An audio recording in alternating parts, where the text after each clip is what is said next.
Hey, my name is Zoe. I'm an undergraduate scholar at the Voinovich School of Leadership and Public Affairs. I work in communications. This is my first video blog, hopefully the first of many, and I want to share with you my experience with Startup Weekend that happened October 18th through 20th. The first question is, what is Startup Weekend? Startup Weekend is a global grassroots movement of active and empowered entrepreneurs who are learning the basics of founding startups and launching successful ventures.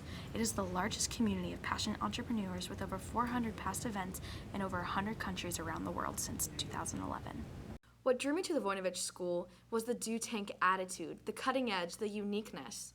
That's why I was extremely excited to be able to cover Startup Weekend because of the real-world experience of creating a business, and obviously in a very accelerated time period of just 54 hours. As an observer of Startup Weekend, I felt the energy and excitement of the participants when I arrived on day one.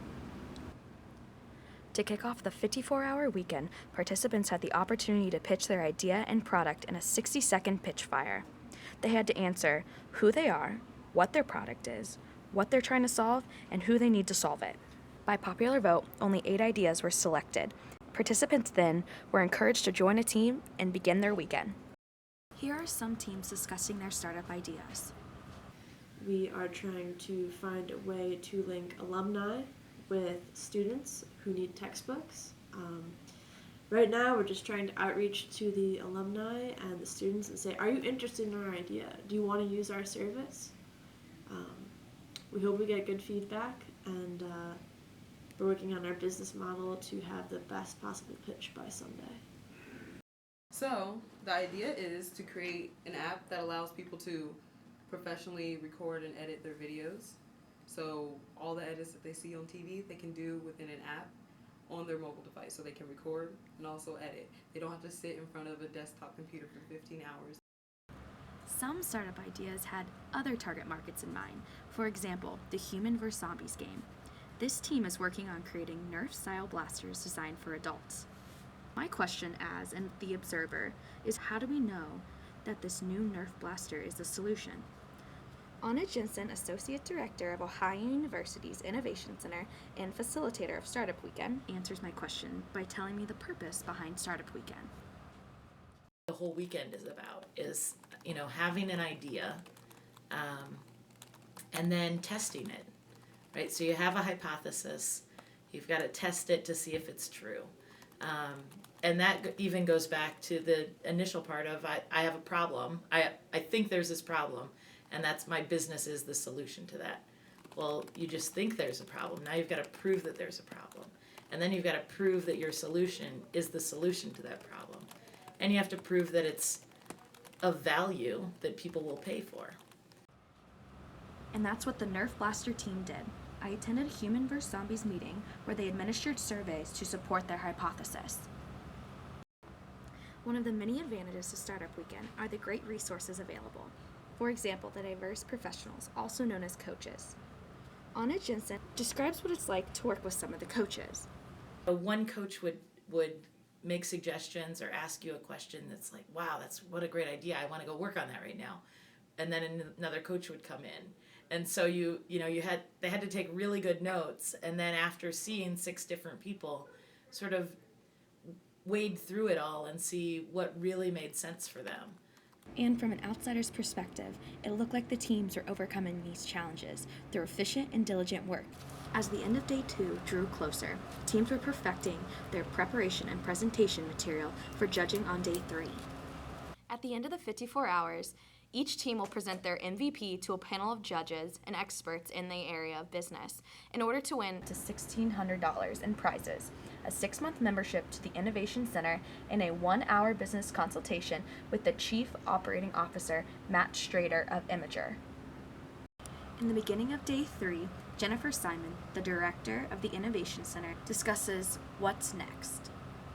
Teams met with their coaches this morning, and they were able to provide feedback on what their minimal viable product is. That's what they'll be able to produce very quickly, and also their business model. So they all met, and now they've been spending their time working on developing their final presentation.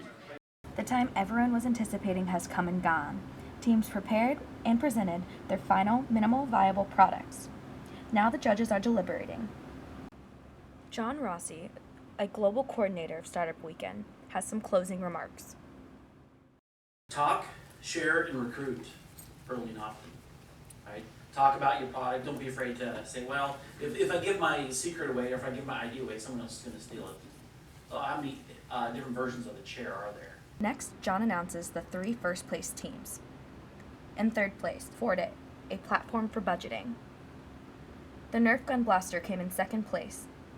And the winners of this fall's Athens, Ohio Startup Weekend is AMPM. These guys did a good job. This is only the second time this is my 20th event that a team of 2 has won a competition. So it's a big disadvantage for these guys competing with teams that had more than 2, obviously. I think the team that won it, that's what I liked about them, is that they got a very clear and niche, different approach, which is the construction industry, and we're looking at business-to-business type software, which is, there's more value to that, there's more money you can get from that, more income potential, rather than just going to B2C, business to consumer, which is what most of the programs were focused on. So I think that was one of the reasons they won it, is because their value proposition to the particular target audience was probably a little stronger. Regardless, though, we're going to work on it after. In the next few months, I'm planning on doing a follow-up with those teams that have decided to go forth with their business to see how they've progressed, what resources they were able to utilize, and at what stage they are in actually implementing to put their product into the market. The most important takeaway I learned while observing Startup Weekend is, it's not about winning, it's about the learning process and taking an idea and growing it into a viable business and doing it in an extremely short period of time.